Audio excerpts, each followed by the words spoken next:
So guys, welcome to the tea number 48. So today we are going to be talking about something that we all know about, the stories. So what are the stories that we tell ourselves? What are the stories that we invent? And what is the power of those stories that they have over us? And it's amazing actually when we think that we are really storytellers.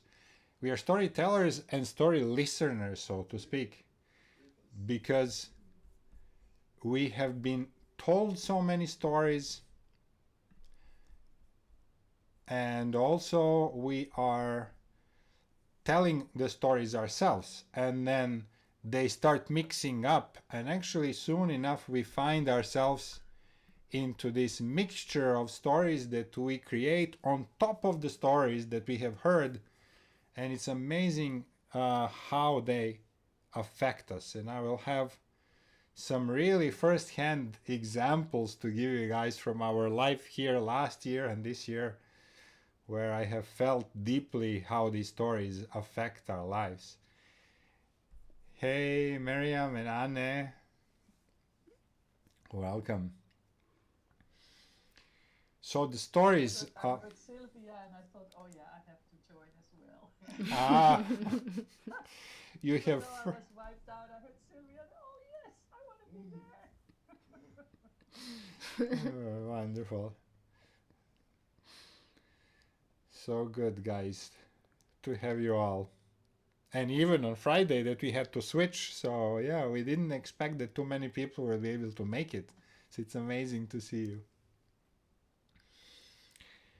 So the stories, yeah, we will go deeply into what it is and actually how they affect us and what can we do about it, especially like the story of the outside world. Now we are hearing some frightening and disturbing stories that are trying to become part of our reality if we allow them to. Or how do we actually understand what is the story and what is the reality, and how do we like smile at what's coming our way and say, I want you in my story, or I don't think so, this is not real, this is trying to become part of my reality, but I'm saying, smilingly no to that.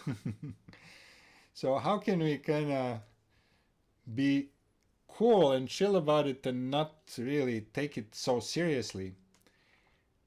Even though when looking from within the story, they might seem, serious or dangerous or whatever they could be. So that's what we're going to be talking about today. So as usual, would you like to add something, or we start with asking We you start with guys? your stories first. Yeah, let's start with your stories, guys. And we'll be very practical because Yeah. who hasn't heard about the stories of what that were telling us, but there's something really practical we can do about it. So bring your stories, like And your whichever. teas. That's very appropriate to have a story and a tea. Exactly. So we can dissolve those stories in the tea. Well, there you go, the technology. and bring on your favorite story about yourself. About yourself or about your reality, whatever seems more real or disturbing. We want the disturbing ones because we want to get rid of those. Or maybe a beautiful ones that we want to keep above some other ones. So yeah, bring and share some of the stories that are super active for you right now, either in a good or in a bad way, however you prefer, whichever would be more helpful for you to work with. Hey, Anna.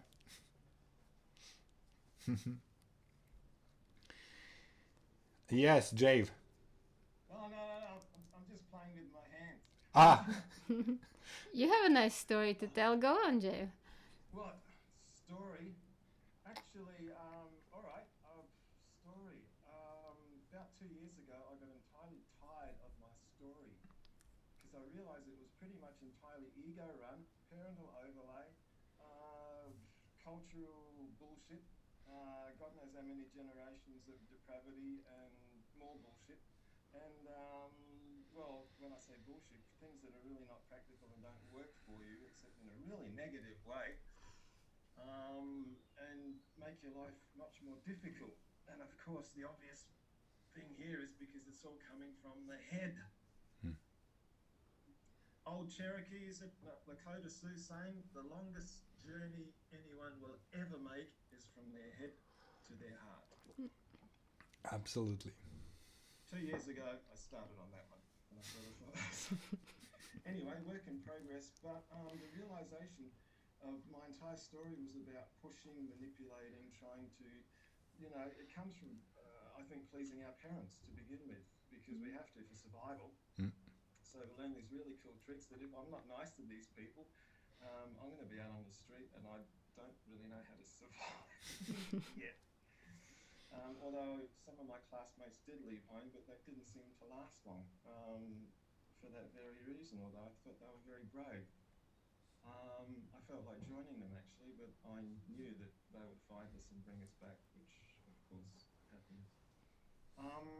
So that was it, 2 years ago. Stop pushing, stop trying to force things, stop controlling and all of that kind of stuff, because it doesn't work. It creates pain, suffering for yourself, for everybody around you. And you don't really get great results, do you? I mean, if you did, that would actually be something. Or if you do get great results, they last for about 5 hours or 3 days or a week if you're tops. Or maybe you can stretch it a bit, but because it's a constant chasing game. It's a game of chasing rather than allowing. So yeah, so that's kind of where I'm at with it. Yeah, thank you. So it's basically, instead of trying to be somebody and something and all those things we're taught that are supposed to make us happy, which don't, is basically getting into the being nothing, nowhere, no time, no gender, no religion, no, you know the drill. It's basically Dr. Joe Dispenza's spiel, and reinventing yourself from the heart. Well, actually not reinventing, but just reconnecting. I think is the more correct thing. So yeah. Okay. Well, Yeah, looks beautiful. like you've got the formula all by yourself, dropping the No. dropping the story. Sylvie. I 8 years of banging heads with Sylvie and banging heads against brick walls and realising that it probably wasn't going to do much. Yeah. Sylvia told me. Something else. No, but it was. So I do appreciate that, and you guys, and all the tea parties and everything that we had. I mean, it's all part of the whole process to uncover all the different facets of everything that we are and have. And yeah, hello. Yeah, and come to our own truth and reality. Yeah, Javi, this is huge. Being nobody, being nowhere, and having no time, being out of time. This is very, very important kind of concept to. Exactly. While having access to it, yeah. So you can be in the movie theater or out of the movie theater at your own will. So yeah, very, very cool. And the movie's playing in there. Yeah. Very, very cool. Yeah, thank you for that perspective. It's a beautiful place to be.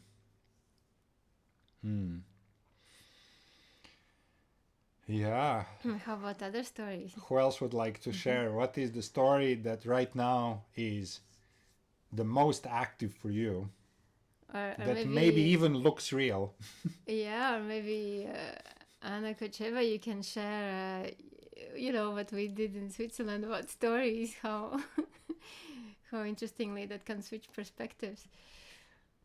Yes, absolutely. So we had a beautiful journey. I mean, 2 journeys, but I was an active participant in one of them, where so I had this story my whole life about like how I was, how I was growing up with a father who couldn't really love me, and how this affected my life, and how I couldn't find happiness because of it.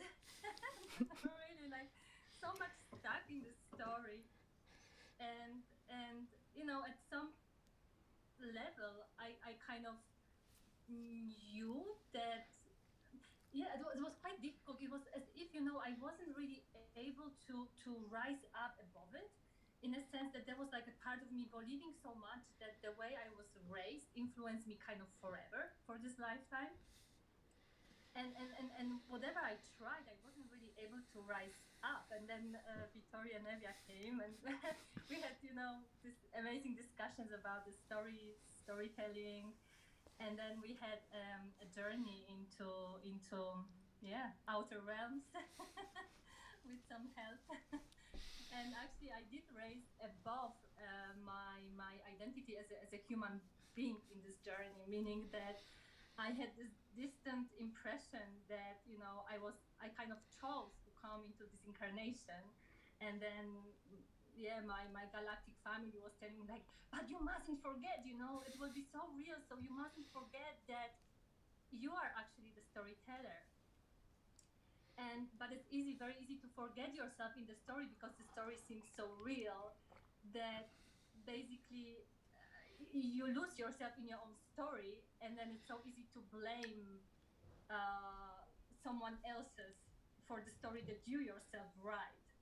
So for me, it was huge, because from that perspective, I saw my parents like totally innocent, totally innocent, because they came with their own limitations, but then I let their limitations define myself. So it was my choice to and then from this perspective of being like this galactic being, it was just so ridiculous. So the idea that someone else's limitations could in any way define myself was just so ridiculously funny that I could only laugh at it. And then also feel like this enormous love for my parents, like, oh my god, I'm really so sorry that I would give you so much power over me when you had none to begin with. So yeah, that was huge. And now it's like a blank card where I am about to create a new one that I choose. So yeah, that's where I am. Yeah, super powerful. Yeah, it's amazing when we are giving the opportunity to really see our story from above. We're like, oh my god, like this really feels real, because it's like a full sensory experience.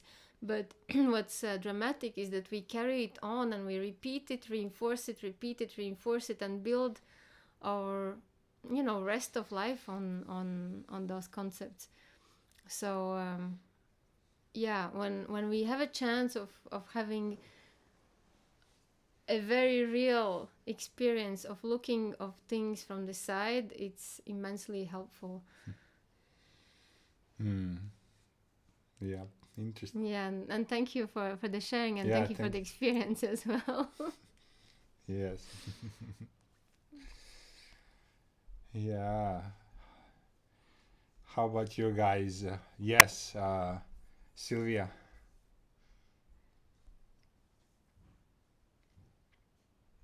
Well,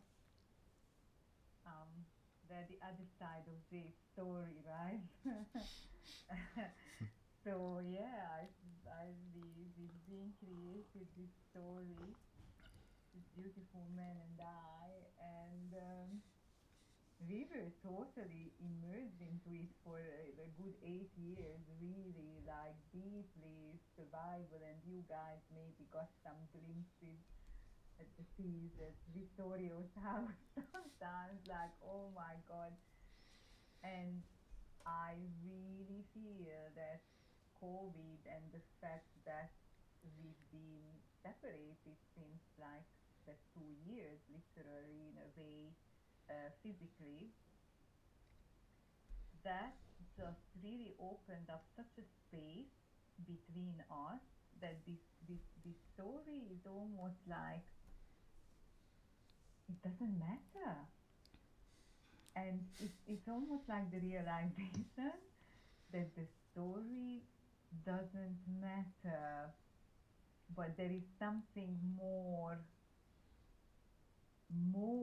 of who we are and who we are to each other, but also for ourselves, and um, how we can be present in the present moment, and how we can really feel in the heart. That matters, and that's what changes everything.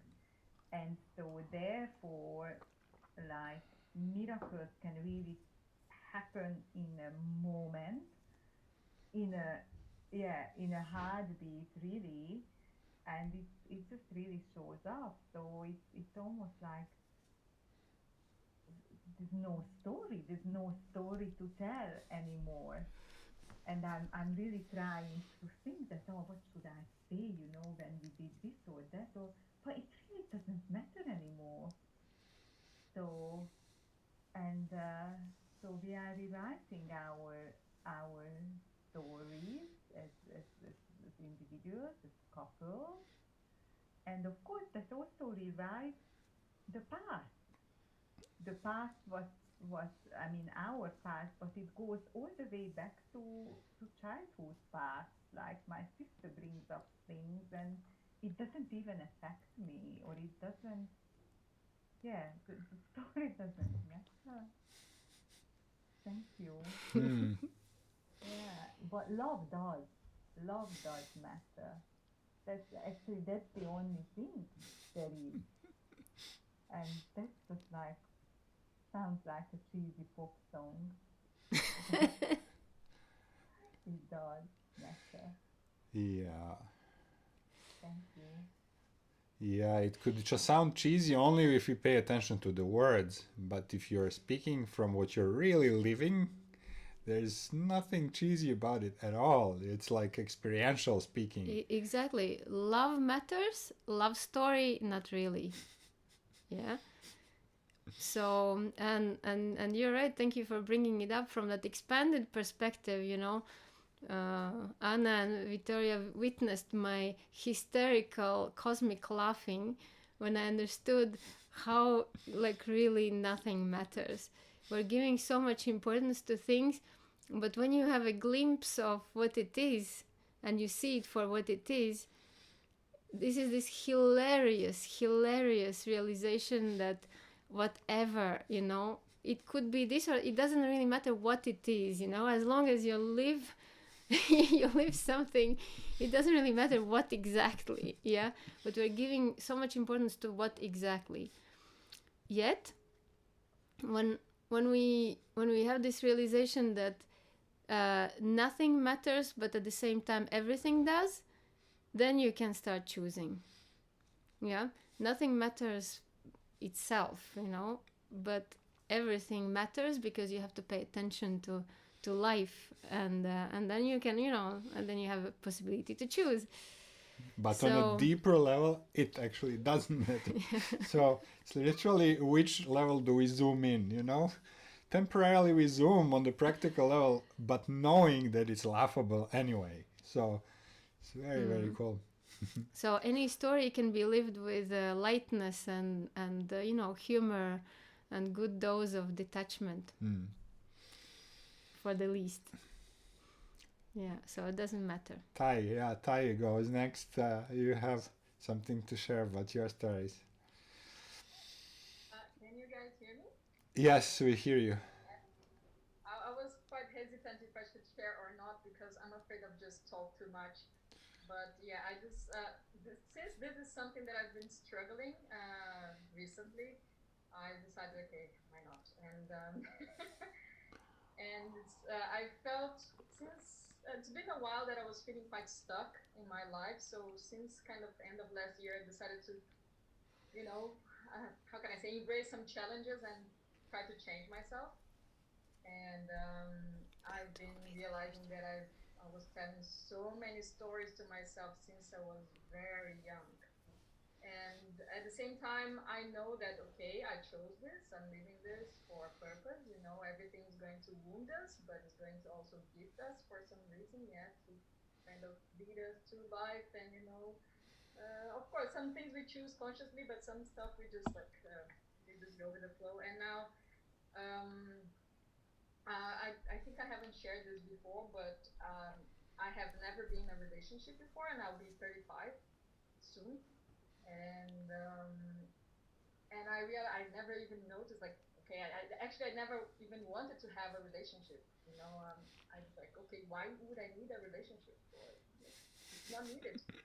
So and it was really like difficult for me even to talk to other people and like share, because I wouldn't see things through the same perspective. And most recently, I've been having some different tools to dig deeper inside, and I noticed so many stories I was telling myself. And the most recent one that now I'm kind of trying to have a relationship. It's not as I cannot say that, but yeah, maybe it's just my own perspective.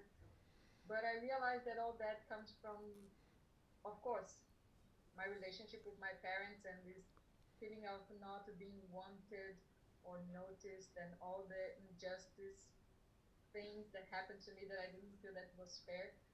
And I was like, but come on, those things were so small. I was so young, why am I still carrying this? And I came up, I don't know, I was listening to a podcast, and then the psychologist, she was saying, oh no, but the things that we go through when we are very young, they're usually very meaningful, yeah, because we don't have all the tools to really understand and process the things that we are passing by at the moment. Yeah, so we kind of embody them somehow, or end up, unfortunately, doing that. And most recently, I've been noticing all these stories that I've been carrying and that I really embodied, and I thought that, okay, this is me, but actually it's not. And only now I just like, oh! And it's like almost every week I was like, oh my gosh, I was seeing this. How can how I didn't see this before? But of course I wasn't challenging myself and putting myself in a different perspective to see, because so far everything was all right. I don't need anyone, like I'm here, I'm going to die, and I'm going to come back again, and all is fine. And I did all that with my parents, but I was just like carrying all those things and like all the situations, and maybe projecting them into different people. So yeah, huge storyteller. I'm gonna end up here because otherwise I might continue. Oh, Ty, it's so, so helpful that you're sharing it like this, because exactly those stories that we get connected to when we are kids, we have sucked them in as sponges because we didn't even know what to do with them, and they became part of our reality.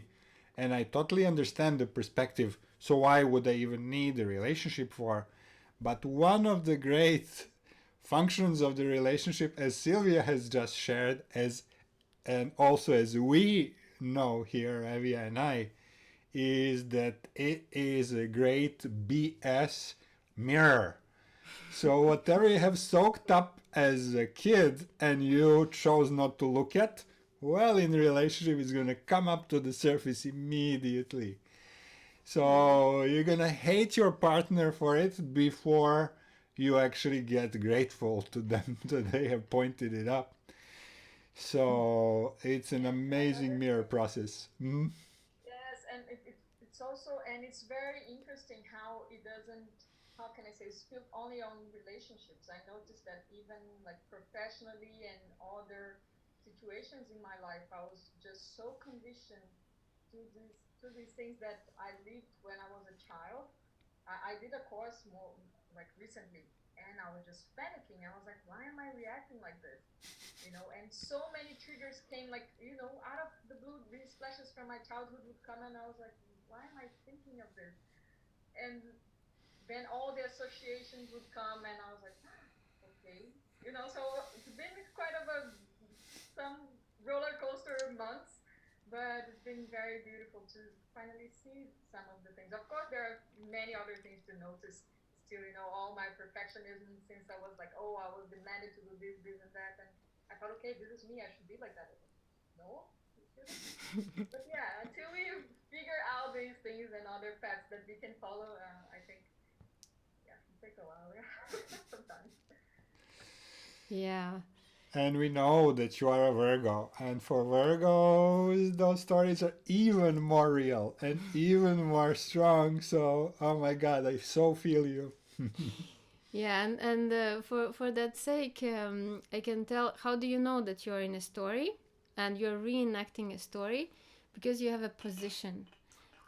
When we are reenacting a story, we defend a certain position. For example, people who choose not to have relationship, they'll have a whole theory why it's not needed, how good we are by ourselves, and but the full The on whole story about the it. whole story about how that is a cool thing. Or people who want to have children, they have a story about how that is the accomplishment of their lives. And people who don't have children, It's accomplishment of their yeah, life. and they have a full story about how that is the right thing. So whenever we have some defendable position It's with a full, story. like, a backup proofs and reasons, we're in the story. That's a very sure sign. Yep. So Marina has hands up. Yes, Marina. Hi. Hey. Thank you so much for the topic, and thanks everyone for the input. It's just unbelievable. As I'm listening, there's a story it's creating. Like, most of these people, work through their shit. What am I going to talk about? Now I'm going to start talking about the active story, and most of them realize how crazy this is, and it's like, there we go. But I was so happy when I saw email last week about talking about this, because living a story, what spoke to me right away is like, okay, so that goes along and hand in hand with all the identities, right, that I'm in, because that we're so tied up to them. And I know probably that Victor will probably feel some of these stories, because the story begins, we're born in one country, then it changed into a different country, then now it's actually a third country, right? And since I was born, there's been this constant chasing of some kind of belonging and some kind of recognizing identity, which is part of my story, right? Well, I'm Yugoslavian. No, I'm Serbian. Well, I'm one quarter Macedonian, so I'm just gonna fuck it, say it. I'm Macedonian. Well, what does that even mean? I was supposed to be born here, but I don't feel any belonging. Am I actually this at all or not? You know, it's been a struggle. It's been a struggle feeling like home in every other country but in my own. But then when somebody talks shit about my country, then I feel like they attacked me personally, because I do believe that I am still representing, and that I still carry the DNA, and that is very much my story. um, it is it's really confusing. I'm 42, and I've been in identity crisis since I can remember, and I believe that I still am, because there's just so much going on constantly. Um, then I moved to America, and now I have dual citizenship, and I'm not American. I will never be average American, but I'm also not Serbian, unless I'm about to speak about my moodiness, my melancholy, and my DNA transgenerational trauma of being constantly discontent and melancholic and just deeply sad, right? Because then I kind of think that gives me the edge, and then I love to be part of the story. It's insane. It's tiring, but sometimes it's fun. And I don't know. Sometimes I wonder what's the purpose of it, and sometimes I feel like I like it, because I find the belonging that I've looked for my whole life. And that's the strong one for me, and it always has been. But I have to mention another one, which I find very, very strong, and that I have real problems with the last 7 years. I'm a recovering addict, right? And hi, my name is Marina. I'm an alcoholic. Hi, my name is Marina. I'm an addict. No matter what steps or programs I go through, it is something that I do feel strong belonging into the group, because of the like-minded people, because I feel seen, I feel understood, I feel like there are people that get me more than my own parents, or my closest friends. But at the same time, I know that every time I say it, I get deeper and deeper tied into that story. And when does that story end, right? Um, and it was helpful in the beginning because it reminds me that that story has an impact on my life. I had to identify with it in order to start recovery and to actually snap out of the other side of the addiction. But these days, I wonder what the hell does that even mean? And do I really still have to identify with it, or when do I get free? When am I free? So those two are the strongest ones, and I could talk about it forever, but I'll choose not to. I'll just stop here. I'm again very, very, very grateful to be on this call, particularly. Thanks everyone. Wow, yes, Wow. Marina. Look, I'm looking at your initials here in Zoom window, and it's MK. So you are Macedonian. It's so Marina Kolaric, yeah. But So funny. so cool to hear that sharing, and I of course totally understand because my journey was similar, you know, from Europe to US to Brazil to Bali to here and there. But in our work, what we have kind of found, you ask from where are these identifications and stories coming, we have found that country belonging is only one of 18 layers. So we have found 18 layers on which we identify, and with from where the which are the sources of our stories. So I guess once that you solve the country problem, you go back to the family problem. You go to the family problem, you go back to ancestors problem. Then we go forward. To the Then we cultural get and songs. culture. Then we go to school. Then we go to like the philosophy of the village and where you have grown. It's like literally 18, and I can give you the graph. It's not with me now, but at some point I will send you guys a graph of the 18 layers. So what we are looking at, you're asking, so what is the goal of this whole work? What we are looking to do is to become conscious of them. At Yeah. least this. So that you're Yeah. not swayed unconsciously by these different identifications, because you say you would like to belong. But what does it even mean? When you belong, Yeah, well, you're not in doing... a alcoholic and anonymous circle, you do belong, right? But you're not looking for that kind of belonging. Or do you belong to the country, but then you are defending it with somebody is attacking you, but you are not identifying with it in the first place? So you see, these are unconscious waves of like pushing you like ocean waves through that need of belonging. So what we're looking to do is to shed light on every one of these levels and to engage in these levels consciously. So if you want to engage yourself with belonging to Macedonian identity, you go and listen to this amazing Macedonian music for the time being, and you enjoy it, but then, And then you consciously pull yourself out of Yeah. it because you choose how you're going to engage with it rather than kind of being swayed unconsciously. And like that for every one of 18 layers. And 18 is just to begin with. Once we start understanding how they pile up, we will find more of them.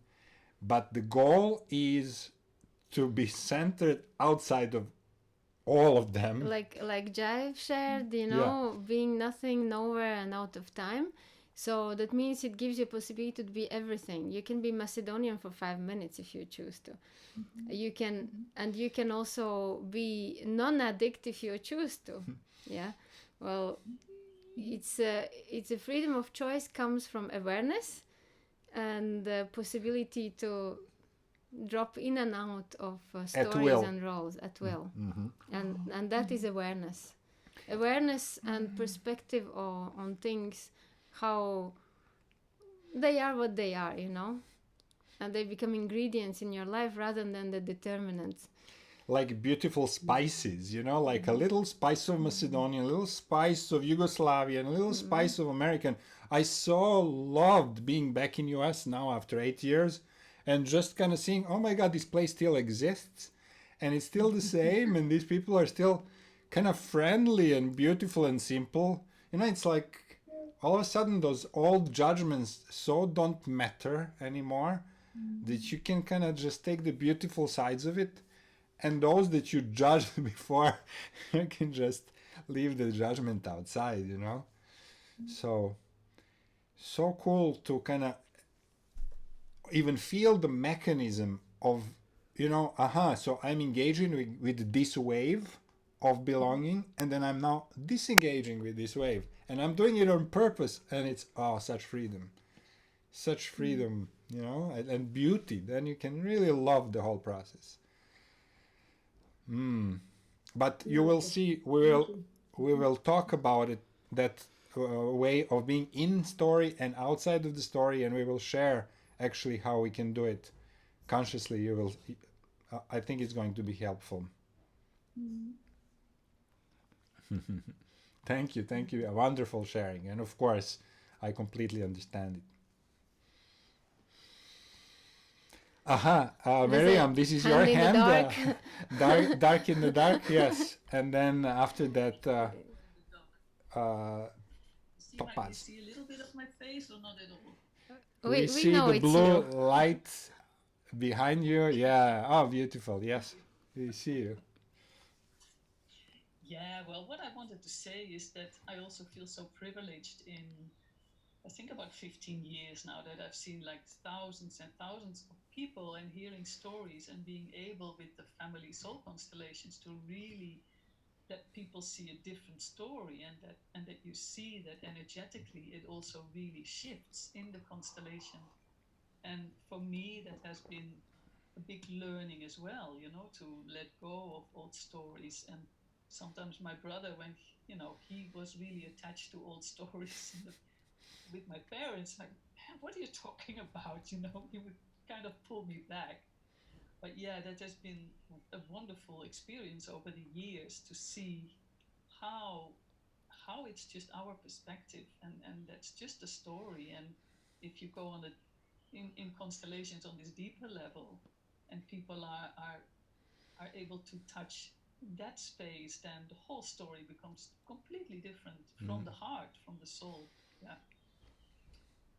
And just recently, and I think this morning with the breath work, I really let go of that story that I was in over the last few weeks.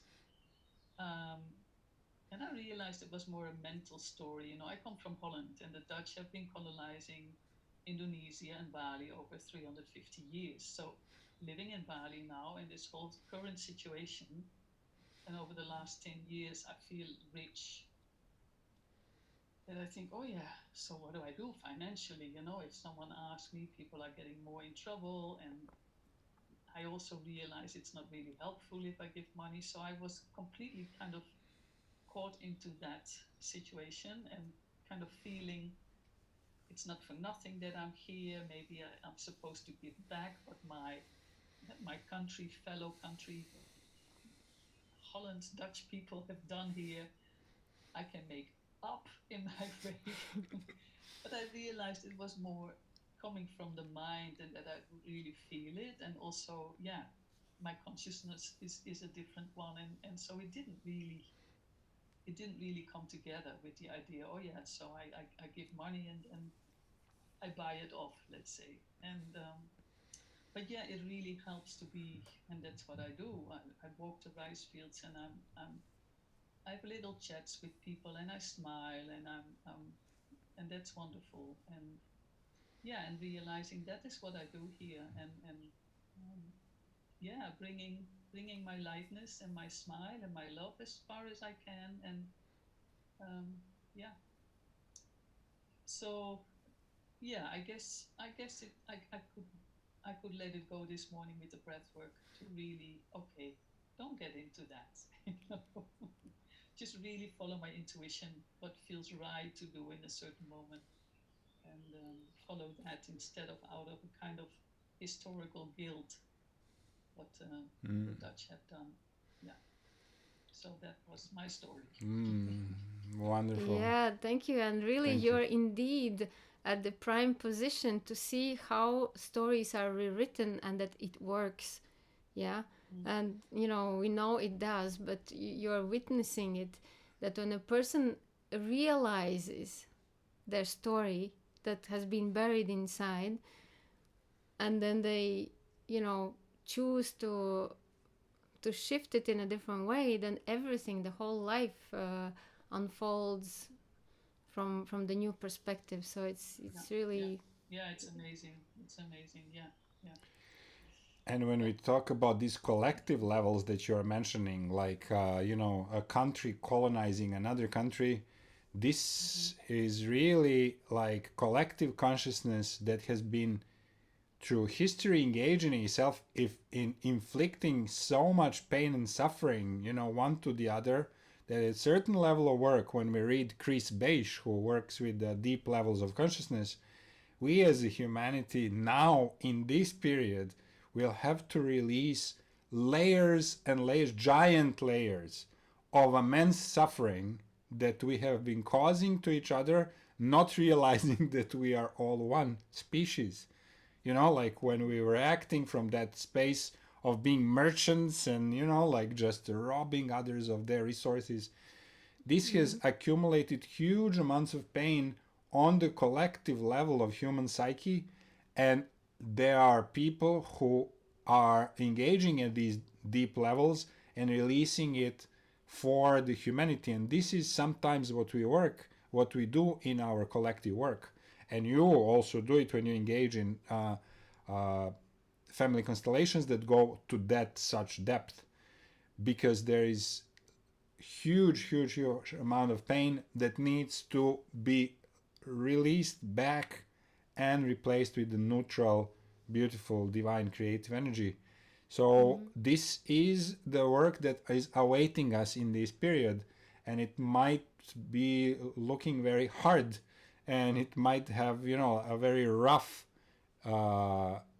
shape if we are constantly kind of not wanting to engage with it. So whoever is able to go to these levels, it's super advisable to go and release these for the collective, because it's locked in there. So that's one way how we can address this.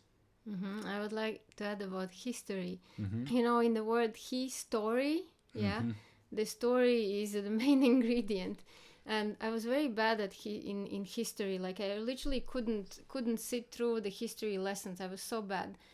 Not because I was not interested, because I was actually, feeling intensely those stories, how people were abusing each other throughout centuries all over the globe. And it's only like a bad stories, like who killed who and for what and how long. So I identified myself with those stories, and it's really like it's a terrible to be a human being. So I had the choice to kind of black out from the historical events, and like less I know, better I feel, or be completely crushed by the stories of what people have done before us and how we are kind of at the end of that. So sometimes for sensitive people, any kind of stories can be overwhelming and impactful. However, it's still a story. Yeah, but sensitive people don't really realize that it's a story because they, feel it. So we might be able to find easier way to rewrite this story using this method that we are about to talk to you guys. And instead of actually going back and kind of imagining that there is some mess that we need to clear, we might just choose out of it altogether. And this could be super powerful. As Anna says, history sounds like his story. Yep. Well, exactly. Like, what do they even mean? Why are we even being taught those atrocious things, and we are not, for example, being taught how there were stories of amazing love between people? And this is also having certain intention behind us. We are taught this so that we can be used as manipulated by whatever now we feel as trained identity. To accept deceit and lies as the modus operandum, like this is how things have worked throughout history. So when you become at the age of being a soldier, you will actually avenge for this. It's a very super manipulative. So probably a good idea is to get ourselves out of it altogether. We see your hand, Vanita, so go ahead. Hi, I was just going to say that I use a lot of stories in my work as a drama therapist. And, it's also very like fictional. You use the fiction to actually bring out what is really going on. And also, I love like mythologies and those kind of stories rather than history is also, I don't like. I never got on with that history. But it's interesting to see. And of course, my current story right now is like, oh, I'm so stuck because I'm in this lockdown, and the whole country is locked down where I am, and I can't really move. So it's that, and then also work has also kind of suddenly became really like stuck in that space, and I feel as if I need to do something. So but then the story that I tell myself about as like I'm the drama therapist and blah blah blah, and then now I'm trying to transition to a yoga instructor, and I'm thinking like you have to, the people keep saying you have to tell your story and tell your story, and I'm like, I don't want to tell my story because that's the past. Do I really need to tell the story, and then the thing is, it's interesting to see all these people at work. I mean, like in business or whatever. They keep consistently telling their own stories, and you hear the same old like some kind of same story that is everywhere. Like, they're telling the same stories. And I think it's interesting to see that similar stories, and all many of us have similar stories, and it's just in like different variations of it. So, and that is also like kind of the whole story of the hero's journey and stuff like that. One of the workshops I do, but it's like you do see that, and it's like, and I just love being curious. Okay, what would be nice? Do I need to have a next story, or do I not? Or what is it going to be? Or let's just see what happens, that kind of thing.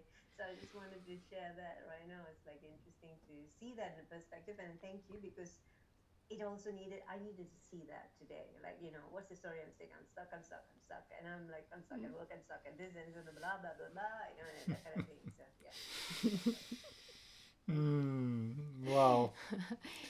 Thank you, Anita. Actually, what struck me with your sharing is that you say uh, trauma therapy, which so sounds like drama therapy. So it's Yeah. like, Drama therapy. It is drama. DRAMA. Ah, yeah. Therapy. it's not That's what I trauma. do. Not trauma. Good. But I do work with traumatized clients, and abuse and all this kind of stuff, and sexual abuse, all kinds of stuff. But it's basically psychotherapy, but using drama, and that Mm-hmm. means it's like story making and acting and role play and dance and movements and stuff like that, and using all my creative parts of it. So which kind of is fun. Make it fun instead of traumatizing for the Mm. client to go through therapy. Yeah. Sounds like fun. Wow, so your life Beautiful. is very immersed in stories, in people's stories. Oh yeah, yeah. Sometimes Yeah, you like, yeah, and what we try you just to, get stuck in it. Yeah. mhm. What we're trying to, when we work with clients, we are always holding the better version of the story for them, and trying to get them out of their obsessive, bad Loops. story. Mm-hmm. Yeah. So it, in a way, it is easier than we think. But in other way, again, the key is awareness and willingness to step out of the stories and see them for what they really are. As Anna Kocheva shared, like, what? Like when you see the power that you've been giving to your own story, and then you just stop it. Mm-hmm. Did Zane have something to share? Did I see your hand before? Ah, yes. Hi everyone.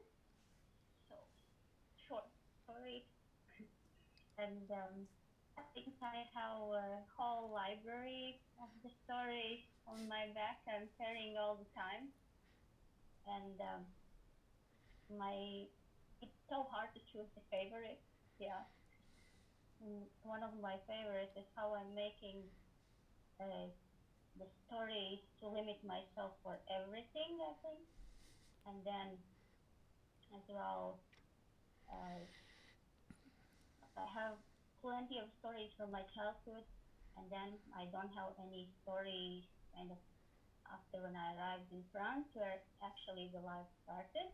Because every time I feel that when I talk with the people like that from home, it's over, I diminish. Otherwise, I feel like they're gonna be just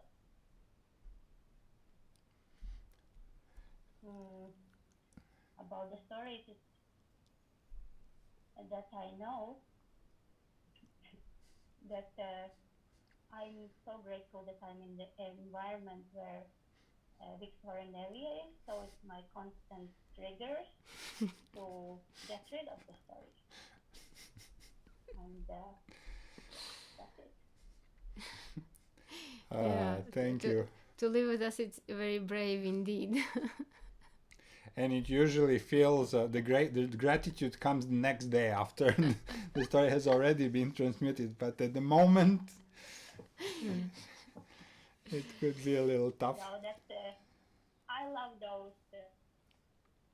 Though they are painful, but it's so good. It's a revolution, evolution. Mm. Yeah, and you know those, as Anna shared, the stories that we tell to limit ourselves, like what we can't do. Like, okay, I can't sing, very popular, yeah? I can't sing. And when somebody would ask, like, why? Like, you have a voice, why can't you sing? Yeah, but I just can't, my voice sounds awful. And then comes series of stories that are completely unrealistic, non-based, non-founded. But for the person who is saying, they are super real and super limiting. So I think we will take it from here and dive right into the topic. And one of the main ingredients of our storytelling is that we are the main character in our stories. So what we experience, what we tell ourselves is super real. And we're trying to convince everyone else of validity of our story. So someone who can't sing would convince everyone of his inability to sing because someone mocked me when I was a child, because I have awful voice, because I think I can't make it. So when we live, we think it looks like we live in the same reality and that we share the same reality and we pretty much see the same things, but no, we don't share the same reality. We live our individual stories within a larger story. Yeah.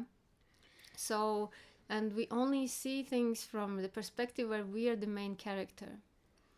So when you interact with a person, you think you're living the same experience, but no, they can see exactly the same sunset or the same event, but completely different perspective, depending on where they are at in their stories. So what creates conflicts and clashes is when we think that the others are seeing the same thing, and we lose patience. Which actually is the way how we at first make friends. At first we make friends with those people who we easily convince in our story, and in turn we promise to take their story seriously. So it's exchange of stories, and this is that initial attachment to the country, because before, without talking too much, the context in which we understand each other. We have seen that TV show together, we have watched those cartoons, and I don't know, 7:15 in the evening in old Yugoslavia and Serbia. So like we have these common parts of our story, and this feels somehow comforting because at that level we need to have comfort of at having a believable story. And we trade off our real authenticity for our story being accepted by someone who is going to kind of recognize it or Yeah, or see it as and true. also we're bound by that story because, for example, me being Latvian somehow implies for everyone that I'm used to cold or I don't suffer from cold, where actually I'm the most kind of anti-cold person ever. Yeah, and it always implies wherever I go that but you shouldn't be you shouldn't feel cold, just because of that that story that collectively people imagine. And like this we drag um, these presumptions about things and people and places without having a space and time to check the actuality of things, actuality of the person. That's why it's this horrible question, where do you come from? And we're like, oh, like When do you what come do from? we do? It means Like a 10-second version or the truth or the absolute truth? Which version because do we go? it's a problematic question, because if I tell you where I'm from, you're gonna have all the wrong associations, because I'm none of them anymore, because we've done so much inner work. So it's almost like, I have to think about smart answer so that we don't waste time in platitudes that And are then so explain, long. yes, but not no, true. yes, I'm from Latvia, but no, I'm still cold, and and so. But this is, what happens between people when they first meet. They will throw a hook. So let's hook our stories together so that we see on which level we can kind of share the elements of the share the story. elements of the story. Whereas with authentic people, you will actually have completely different types of questions. For example, the question would be, what is your deepest passion in life? And what you're doing. What's your default? Yeah. Like, what are you scared of? You would. What are your faults? Yeah. Yeah. We recently saw a movie where it was cool. amazingly refreshing. First question of a mother-in-law to the daughter is, what are your faults? And she was like, well, I'm too, whatever she said. Yeah, impulsive. Yeah. Good. So the guy doesn't get it easy. But well, they had like this real talk at the first contact. So refreshing. So, and when it comes to love stories, it's nothing. There's nothing spontaneous, and that's the interesting part. There's nothing spontaneous about the love stories, even though it looks like people suddenly click together and are all over. It just happens that both people at that stage of their individual stories are looking for the same thing. They're looking for the other character to put in their story. They're not looking to know someone new profoundly. They're looking to complete their story with a missing element.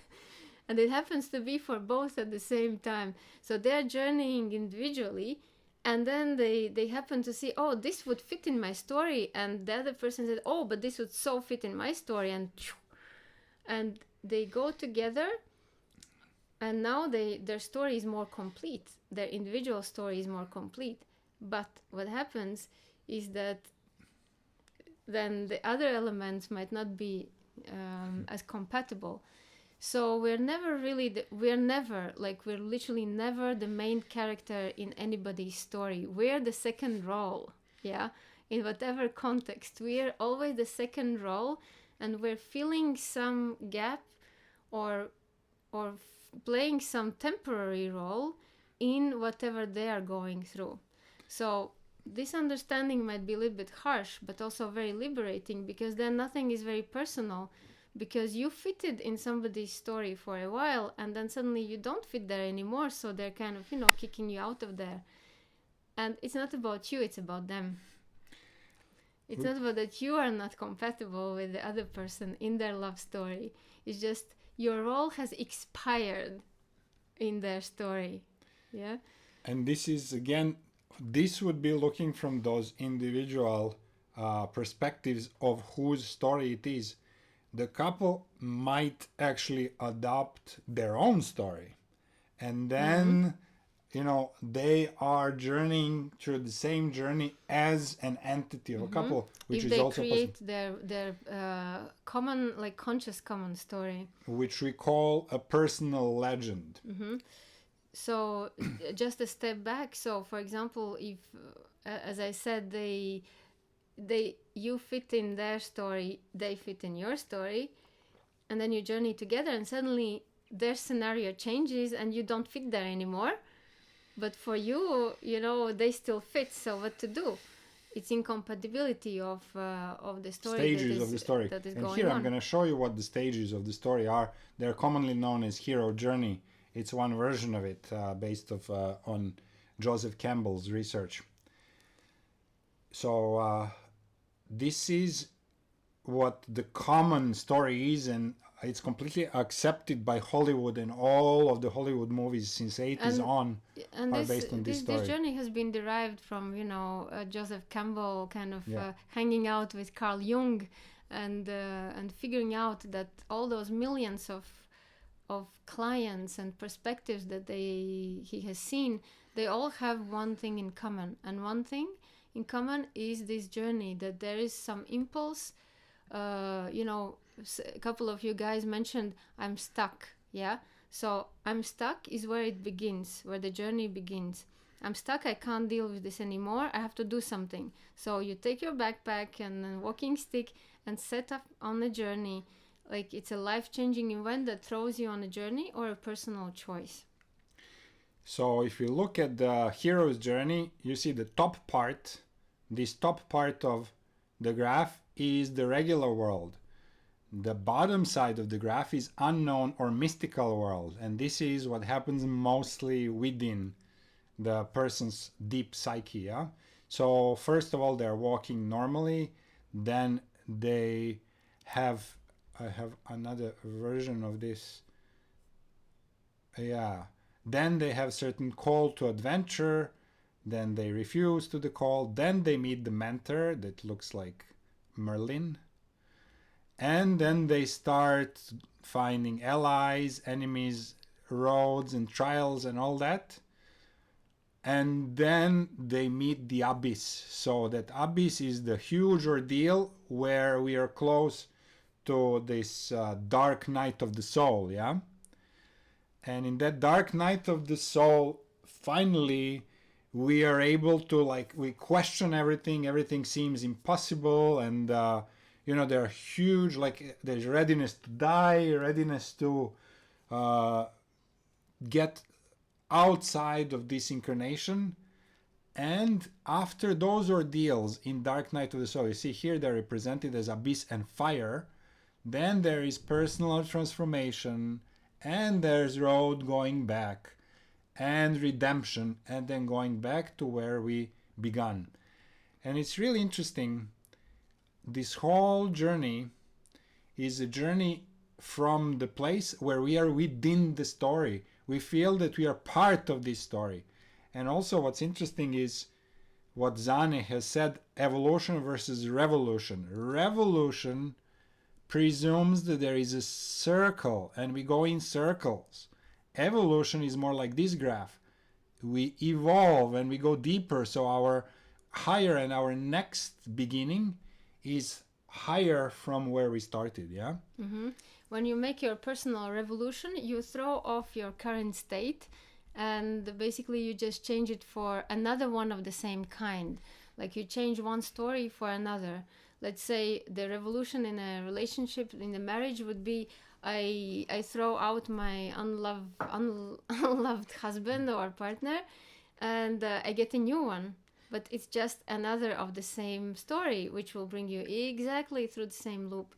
Where evolution is, I understand that there might be something that I can change in my story, not to get yet another of the same ones. And I evolve through this journey to never repeat that loop ever again. So here's what's interesting about this, and this is where the huge breakthrough can come. If we believe that we are really inside of this story and that our stories are real, we need to go through drama and trauma. Drama and trauma is okay, I so believe it that then I have to go deep and face all of these fires and finally burn into the dark night of the soul in order that for a moment I see the bigger picture. So for those who believe deeply in their story, hero's journey is the way to, for a moment in this deepest abyss, step out of it and see the wider reality. But guess what? How about if we are above this story all the time and we don't believe a thing of it?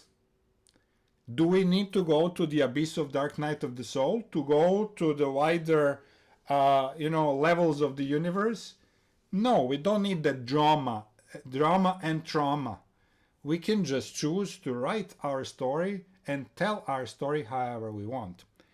And this is huge potential shortcut for those who can work on that level. Yeah, and it's immense power. It's immense power that we don't necessarily realize that we have, because we think that things are what they are. But when you realize that it's not entirely true, things are how you want them to be.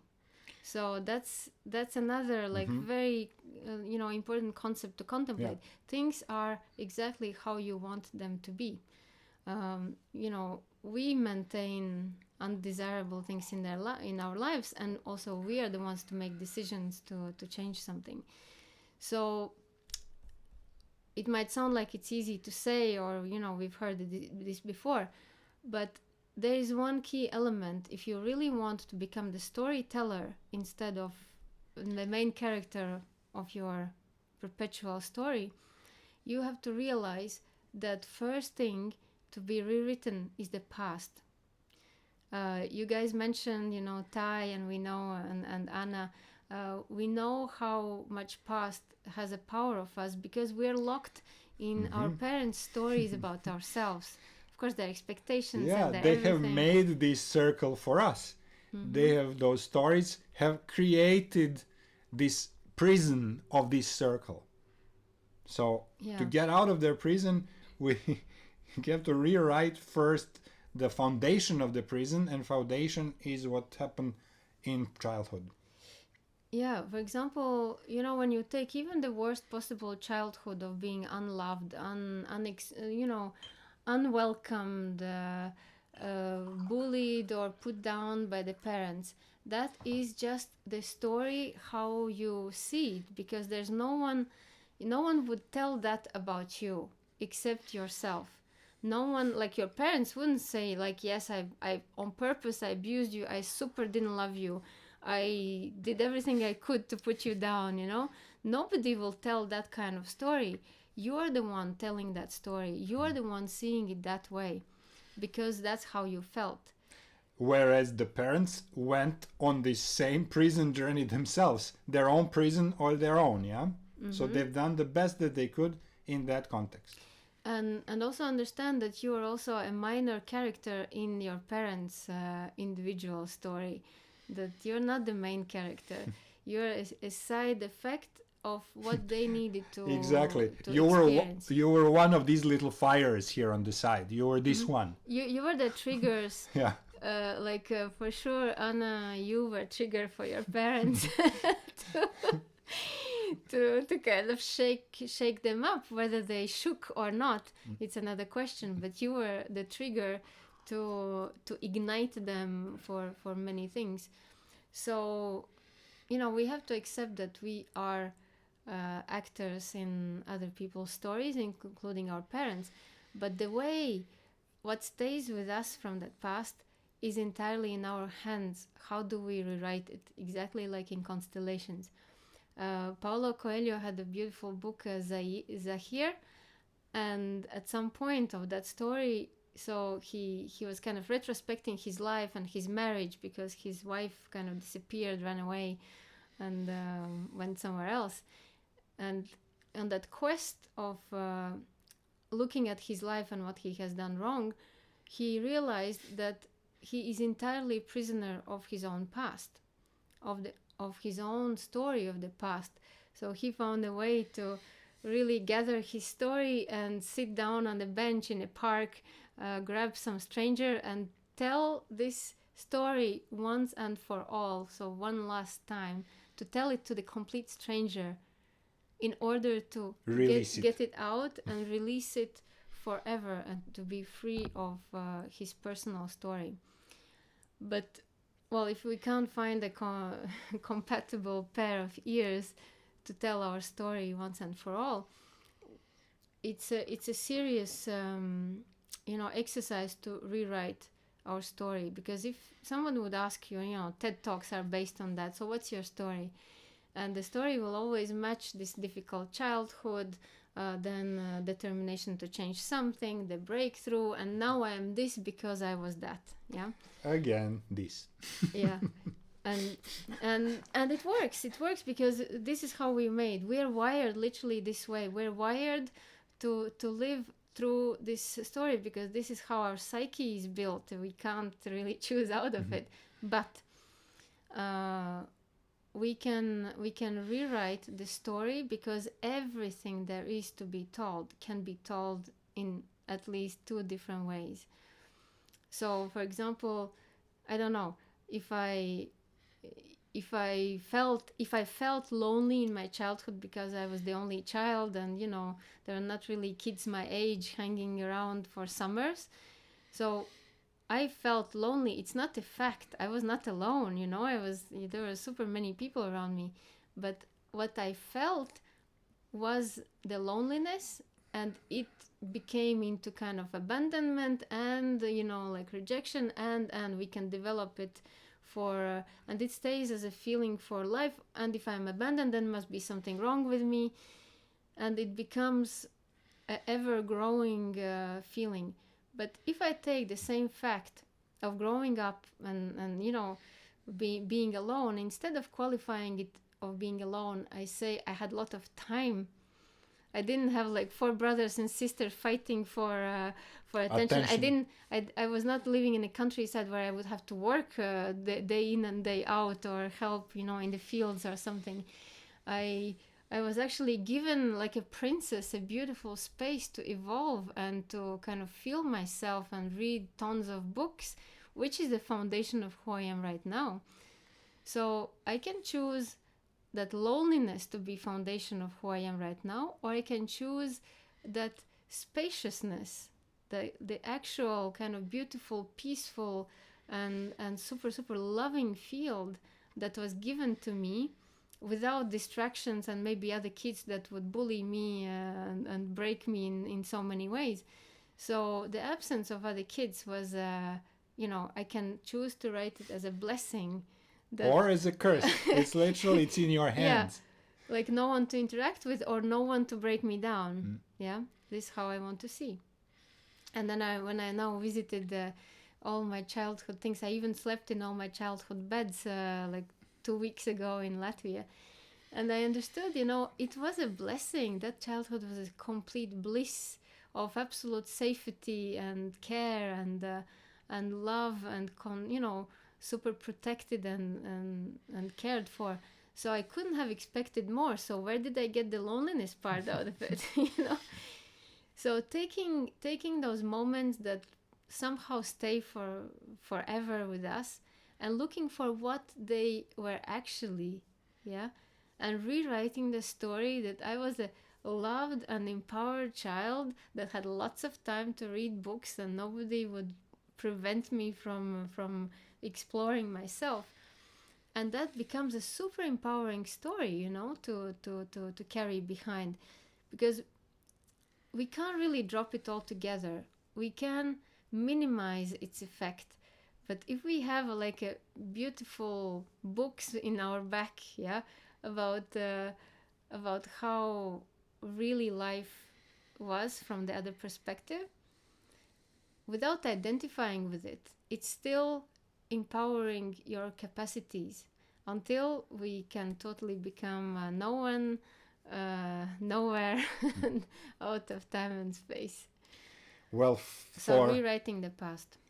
For the parents and for that childhood part of our story, all we know is, however these parents used to be, is that they were portals for us to inhabit this dimension. So whatever the context of their life might have been, well, this is how we came here, and we can be at least grateful for this side. Is okay, well, we are playing with the universe on the earth level now because there was a portal for us to come here. So Yeah. And those characters that you're afraid of in the past, or who have bullied, like the bad teacher or the sister or whatever, imagine that they have always been just characters in your story, just characters. They are not a person, they are character in your story, and they have exactly the place that you have given to them. So I have a much older sister who was like very like intense, and actually the only person I was ever scared of. And so whenever I would see her, I would freeze and become literally dumb. I wouldn't know what to say, how to say, and I would completely freeze because of this being scared of what she's gonna say. And now I went back and spent time with my sister, and I was again in that position that I have attributed to her as a child, walking her dogs, because 100 years ago when I walked her dog it escaped, and then I had a huge trouble for that. So now again she gives me the dogs to walk, and I was like, oh, and if they escape, I say, wait a minute, I'm I'm not the 7-year-old anymore. If the dogs will escape, well, that's what it is, and that will be a lesson for her. And so I saw this difference of the place, the role that we attribute to a certain person, and the power that they have over our self-esteem. And then I quickly, okay, let's rewrite the story. And my sister, from a big, towering kind of criticizing power, that everything I will do, say, or be will be wrong, from that like judge towering above me and my personality, that I will never ever be able to match up or do even one thing right in my life, she became a holder of my highest possibilities. And I saw, how cool. She was actually holding like those expectations for me here, so that I could, I wouldn't get sleepy, and relaxed in being so chill and cool about myself. So, and that I'm grateful for, because it's someone that I'm actually looking up to, because she's like superhuman in many ways. And so from bully, it becomes an empowering character that stays there and believes that I can do so much more. And that, on a perceptual level, makes the whole difference of what is the new role that we can give to a to person all of our that was super disempowering before. So this is something that might even be considered a homework, is to go back to your childhood and look for the most defining experiences in people, and especially the ones that we kind of see in this disempowering light, and to re-look at it and rewrite that story, so that foundations of that hero's journey tower around us can start shaking. And when we rewrite our past story, we don't explain things. We don't give people a reason, like right or wrong. We don't say, oh yeah, they did it because they were like unhappy themselves. It doesn't matter like why they did what they did. What matters is, what role do we give them? Literally, you're a screenwriter, and you say, so this is the role of the bad character. Okay, let me now give it a different flavor. Yeah, so we don't go into their story, and that's the the profundity of this story work, is that you never step out of your own story. You don't go fixing their story. You don't go understanding why things happened. They did, and your perception of them is absolutely non-objective. So you might as well stop looking for why things happened the way it did, and just take care of your part of the story and how it affects who you are right now and what you think about yourself right now. So knowing that basically we can't really change anybody else's perception of their story. We can only be an inspiration if, you know, they choose to. And so this is the part of rewriting the story that you have really written yourself by your first-hand experience and exchange with concrete people and events. And we have this whole different level that Miriam was talking about, and this is historical level. These are the stories that have been told to us without us even being able to check if they were truth or not. For all we know, the colonization never happened. I have not witnessed it. I have no idea, maybe it's all lies. And we know who writes history. You know, history is written by those who wanted to won and wanted to present it in a certain light so to protect themselves from what really happened. So we can really decide to disbelieve everything that came in our life through somebody else telling their version of a story however they wanted to do it, on the basis of it being written in order to be manipulative. Yeah, because there are two sides of that story anyways. Well, what really matters for us right now, what is the end of that colonization period to Bali, is how are these people with whom I interact today on day-to-day life? Are they on some level disempowered by whatever might have happened in the past, and we deal with the current situation? If that's what they are, you know, then we are dealing with people who are maybe not, you know, self-secure enough. So we address this, what we see in our environment now, and not these old stories that that have been told to us for a certain reason. Yeah. So this is the part of rewriting history. Rewriting history means I understand that it's written by someone for a certain number of reasons, and I choose not to participate anymore. Yeah, it's very weird how it goes down the generations. And for example, I lived for some time in Caribbean island of Martinique, and it was completely shocking. I'm coming with fresh eyes, and I see those, you know, young people, 20 years old, that are holding grudge against young French people because of, you know, slavery story. And I was like literally kind of naively asking, but so how are you affected? Like, what's the slavery part in your story, in your, you know, life?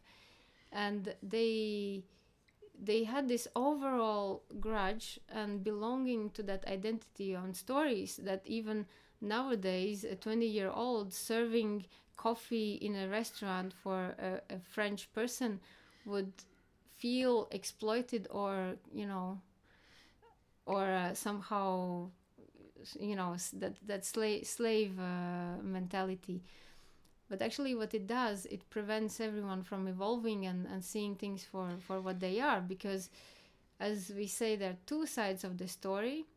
When we hear the husband talking about his evil wife, and then we hear the wife talking about the husband, we understand, oh, maybe it's not as obvious as it sounds from one story.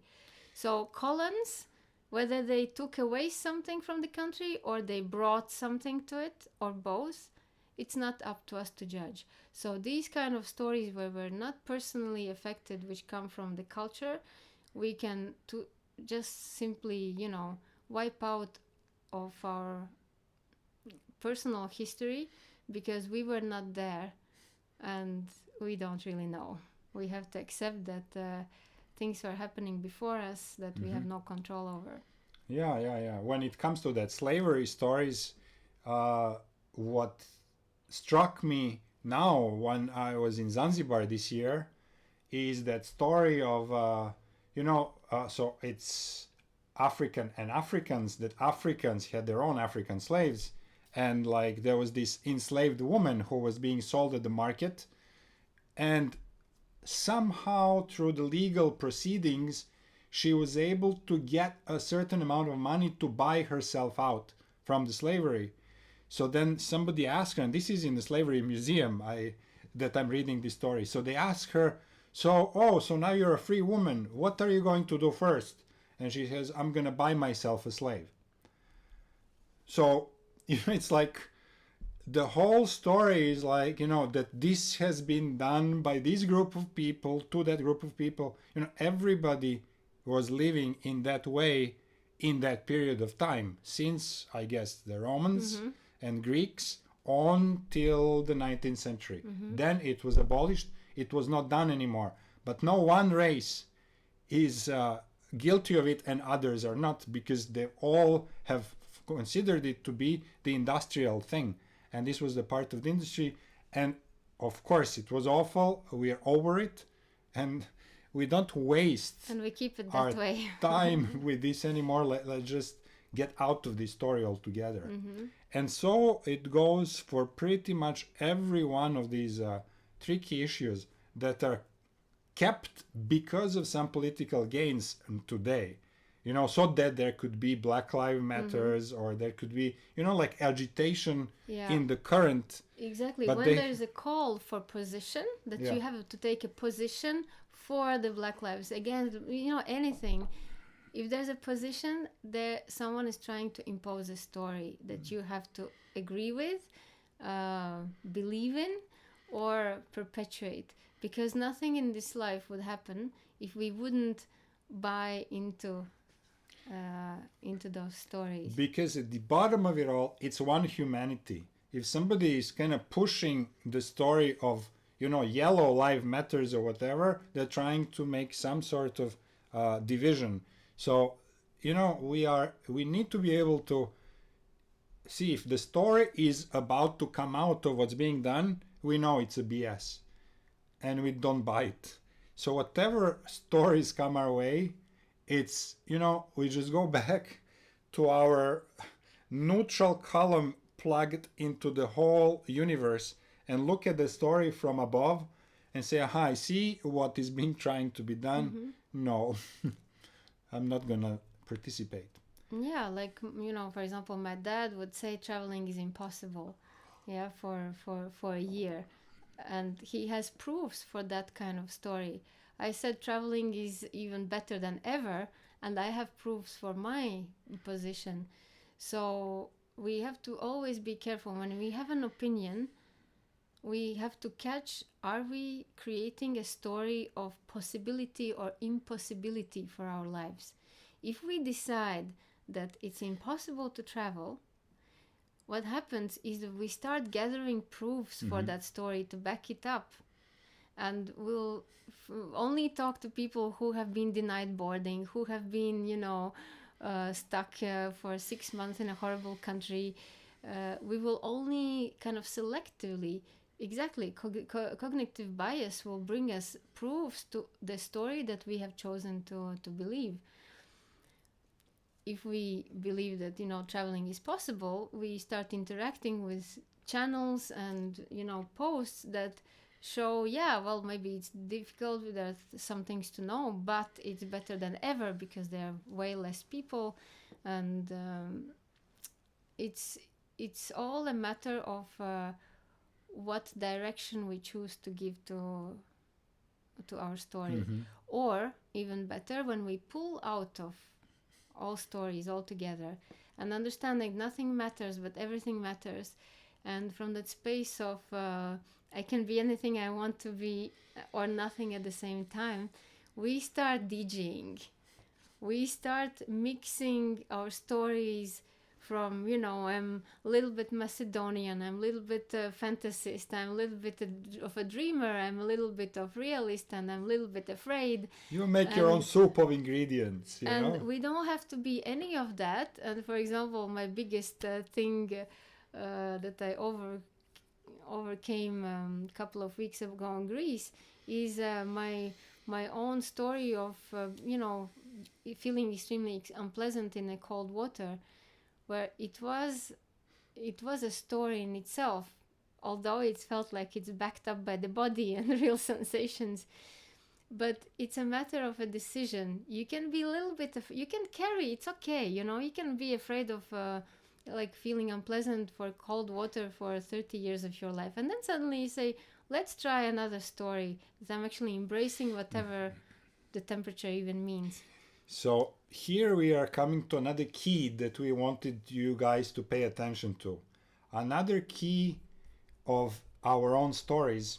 So for now, we talked about this wall of stories around us that we are prisoners of, and this is the wall of imposed stories from outside.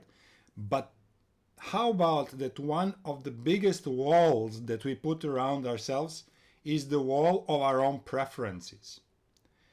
I am like this. I like this. I like warm water. I don't like cold water. I like sweet. I don't like salty. I don't like. So, things of our own preferences, and this is just how I am, is another amazing wall around us that if we can, this is another homework that I would suggest, and Evie and I have been working on it during the last year. It's really doing something that would totally not be your preference and actually experiencing the world. If you like all blue, blue, blue, well, put on all the red for 1 week, for example, and feel yourself how it would be to be a red, fiery person that actually is attracted by conflicts and coming close to the situations that are about to explode. So how about that? You would usually kind of get yourself out of it, but let's observe, for example, how it would be if I'm an Aries. If I'm an Aries, I would be maybe attracted to conflicts and to these conflicting situations. So let me live this week as an archetypical Aries and go and experience everything as they do, so that I can, for example, have the broader way to deal with things in my life. Yeah, changing your usual preferences of how things are. Like we were with Anna and Vittorio in the spa, and those like bold Russian women, we're standing at those jets and enjoying, and they wanted to kind of push us out of the way, saying, move, just come and move. And my always forever ways, for the sake of peace in the world, I know those are Russian, there's I would just float away and whatever. And I said, do I have to? Let's experience confronting the Russians. And I stood, I said, why wouldn't you move, around me? Which provoked, of course, the avalanche of bad words, Russian curses. Russian curses and everything. But for the sake of experiment, that's not how I am, or permanently, that's not what I would do usually, but it was just fun. It gives to such stand freedom against it, like, okay, so they can, usually they would eat me alive, but not this time. Okay, so being free to choose your reactions, but literally to choose something that you would otherwise find uncomfortable. In the movie Fight Club, they had one of their homeworks would to go to the street and provoke somebody to punch you in the face, and then sit through the punch. Don't even protect yourself, because this is something that we would always completely avoid. So do this that you would avoid in order to see that it's not a big deal. You get punched in the face and there's some blood coming out, and so what? Then you continue living. And that huge burden that you were carrying on your shoulders has melted, and you see, oh, but this is like, it's not as bad as I thought. Yeah, this is paving the way to, you can be anything you want to be. You don't have to be what you were built by default. And for how much it takes for you to feel that freedom, that you can totally choose micro stories, macro stories, anything you want for yourself. It's extreme liberation. For example, I hit some walls when at 40 I was like just tired of being myself. I just couldn't stand myself anymore. Like, I am tired of being myself. It's so boring. Like, can I not do something? So now we are transforming each other into each other. Aria is becoming a Gemini and I am becoming a Scorpio. Something that I would never do, travel by myself and meditate and not meet any people. I would consider it horrible before. Now this is how I travel, and it's actually so cool, like. And me speaking to my neighbors, that was unheard of, And Evie is making friends with the neighbors and talking to the baker and all this that she would never do before. It's like, experiencing life from this perspective. It's just the perspective, just the glasses. and trying out how it is to be the other one, you know, how it is to do those things that seem like so inaccessible. Well, nothing happened. I talked to the neighbor. It felt actually very good, and I was wondering why did I never do that before, you know. And it could be even convenient, you know, to leave the cat to someone. So being So that's a huge wall to be broken. yeah, breaking the limitations of by just doing those opposite things, and understanding that there's not a core story to preserve.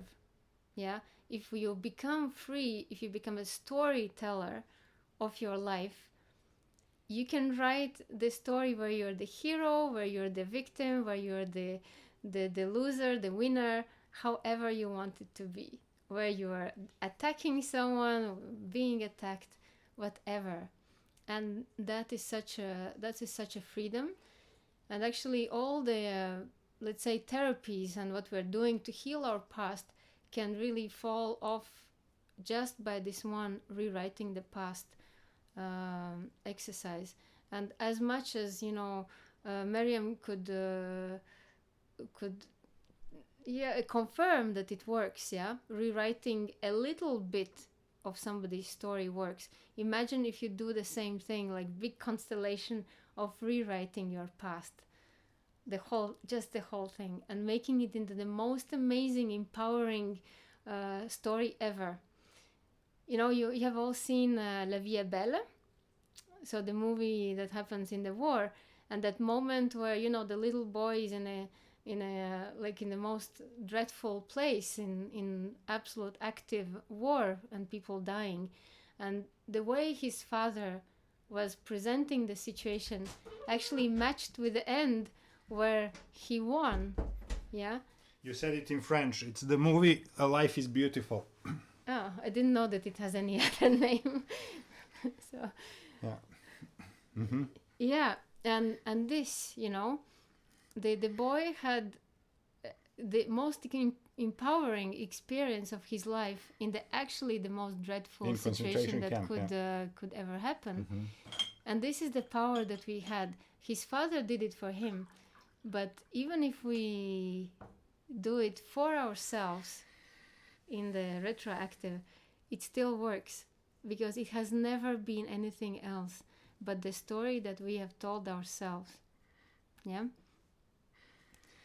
And then there is one more level, and I guess this is the top level that we wanted to kind of share with you today, and this is what we call we mention it by saying that love is important but love story is not. So it is about writing something that we call a personal legend. And personal legend would be this way of how you want your life to be, literally, and your world to be. So the personal legend, if you even have preferences, if you're above even any preferences, that's even easier. But if you still have some preferences for how you would like your life and world to be, then it is really rewriting that past and making a new personal legend, which is a fairy tale of your life that will become true. Mm-hmm. And going towards it. We call our personal legend joy and magic, for example. And we go towards joy and magic in everything that we can do and experience. And this is, you know, the light that we follow. We follow the light of joy and magic. Yeah, and you know, when you say, for example, let's say our personal legend is that life is joy and magic and nothing less. So this becomes how we write that story, and everything, even the challenges, are included in this legend.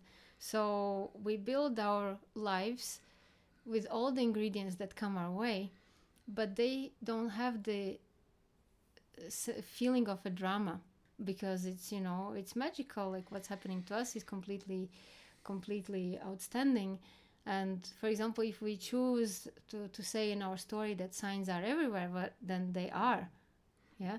So magically, whatever we kind of really believe, happens to be there, and the life starts supporting our story because we actually are living it. We're reenacting our story. So this is the basis of all the manifestations, visualizations, Joe Dispenza, change your mind, change your life. All of those that ask you to change your mind and visualize a story, they are right, because in a way you are starting to write your new story. But there's one but. They are usually detached somehow from your actual reality. Your people feel, okay, I'm living a crappy reality, but I would like that.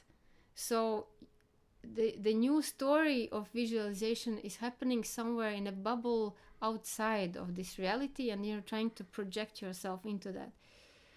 But what if you would see that visualization just a part of, this is my story that I'm writing for myself right now, this is my role, this is what I'm gonna do. So it makes it completely real and embedded right in your life right now, instead of being somewhat of a distant bubble that you want to attract to reality. So what this does is that it re-establishes the core principle of life on this planet and life in this universe, and this is that we are magicians. We are magicians and creators, and this is the first thing that we knew when we came as kids, and this is the first thing that got punched out of us when we started going to school and confronting, parents and all those people who had this story kicked out of their mind. So this is one of the core principles that we have to go back to, that we are magicians and we create our reality, and we create it by word. In the beginning there was word, and we act on it as divine creators, or if you even want to go farther, to say as the aspects of God, because that's what we are. And this would be considered blasphemy in any kind of controlled religion, because it's like we are supposed to be modest and all those non-magical things. But this has been taken from us, and if there's something to reinforce, let's go back to being those magicians and telling the story into reality, because this is exactly what we can do. And one thing that can suppress us from that is doubting it. So writing it without any doubt and then making it into the reality, it reestablishes us back as magicians that we are, and we never stop being it except by self-doubt. And it's not forcing some scenarios into existence. It's not forcing reality to bend. It's a very subtle invitation of giving yourself the direction of what kind of experience you want to have, and then accepting everything that comes with it. It's not to have like a smooth, eventless life or whatever, but accepting that, at the baseline, this is how you want to experience it. And I also wanted to touch on money a little bit briefly, because this has been such a big issue, worldwide, because the story about money since the creation of time has been very, very disempowering and very much in a disadvantage of individuals. Yeah. And what's going on right now is again confirming and reconfirming that inequality of and scarcity of resources. So the money obeys exactly the same storytelling law as everything else. It comes because, rich dad, poor dad, you have all heard about that. And the base of it is that the rich dad told the story of the child's life differently, in an empowering way. The poor dad told the story of a child's life in a there's not enough, you have to say, you have to hold on, you have to grab, you have to chase, you have to force. And because that came from his personal legend. The simplest analogy is the poor dad was a passenger on a bus, rich dad was driver of the bus. Are you a driver or are you a passenger? That's the simplest way to look at it. Yeah, so it's not quite a spiritual bypassing, because actually you cannot retell the story without understanding which one you are in. Yeah, spiritual bypassing would be adding new story without understanding where are you at right now. Yeah. So, and that is the major difference. Exactly, it could be, and that's why we are giving this topic a whole 2 hours and a lot of attention, because what we usually encounter is what you can qualify as a spiritual bypass, that you don't accept, well, you don't know why you are there where you are, but you're calling into existence something different, where actually nothing different can be made out of the same ingredients. Yeah, so step number 1, understanding what is the story that you've been telling yourself so far about money, about love, about partners, About all those attachments that you're about talking your about, possibilities. and actually detaching it. Because spiritual bypass would be, I have seen it, I've done nothing about them, and then I'm telling now myself a different story. Non-spiritual bypass is, I have seen my addictions, I have burned them out from the system energetically, and I don't embody them anymore. So I have checked on at least 3 ways. What we share in our sharings is at least 3 ways. One is, I see that my reality is different. Second is, I feel in my body different emotions. I don't react to these things anymore. And number 3 could be any third check that you can imagine. But you have to have at least 3 checks. Other person saying, "Oh, there's something really different about you." That's where you know that the things have shifted for real. So you have to have 3 checks to know that you're not just BSing yourself into that you have done some work. But you have 3 different proofs from 3 different sources that the work has really been done. Then you know it's done. And you embody it, and then you can create the new story. With your old self, no, that would be spiritual bypass. So in this way, you take any topic that you're not quite satisfied with in your life and look down the story. So what are you reenacting there? Is it about money? Is it about relationships? Is it about personal power? You take the topic that doesn't work right now here and you rewind it back. What's the origin? Like, what character are you playing in that story? Are you playing the character that your parents created for you? You're a loser anyways, yeah? So are you playing the loser that your parents predicted you will be? So take that topic, rewind it back, see who created the story for you, and retell it differently. Same facts, but retell it differently. Like addiction, it's a fantastic thing to retell, because addiction, it has a very negative connotation. I lost half of my life and money and time and everything into the dark hole, losing everything I have. Or you can retell that story saying, okay, I lost half of my life. I didn't lose half of my life. I invested half of my life exploring The other topic of dimensions, addiction, yeah. other dimensions of reality, which brought me to conclusion there's nothing to explore there anymore. So I'm very free to go on and create my reality differently from now. Yeah. And it's amazing actually to know addiction personally and so like on first hand, because then first of all you can help yourself get out of it. Second, you can help everyone around it spot it, and you don't allow them to BS around. No, I don't have it. Yes, you do. And this is why, and this is what you can do about it, and do it now. So it's like, it's amazing research. So it's research, whatever we do in our life, however, it might look negative from one point, was a research and like magnifying glass to the topic that we have been in, so that now we intimately know it and can do something about it. And like this, we could, yeah. For those who are still alive, yeah. For those who have died trying, they will come back again.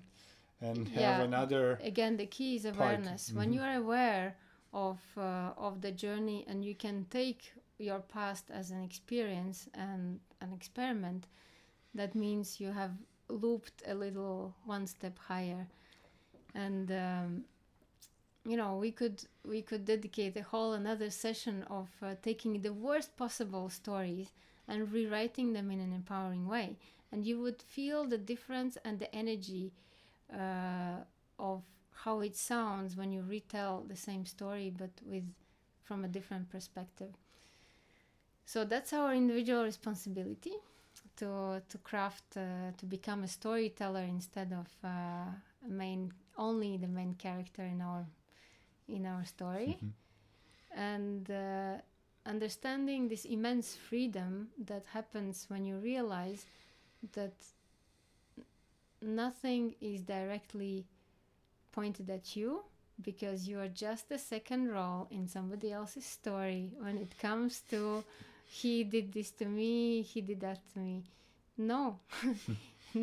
You played the role they needed you to play for what their story is unfolding, and you can quietly allow everyone, leave them in peace, including the addicts, including those who want or don't want to get out of it.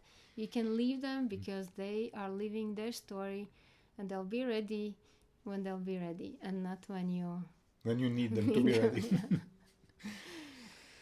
So yeah, that's our little story for today. And there are moments in life when it comes, like last week it was end of story for me. That's why we couldn't have tea, because I was completely, detaching the story is quite an energetic ordeal, because everything has to reshuffle, literally everything has to collapse and reshuffle, so it might have some physical impact as well.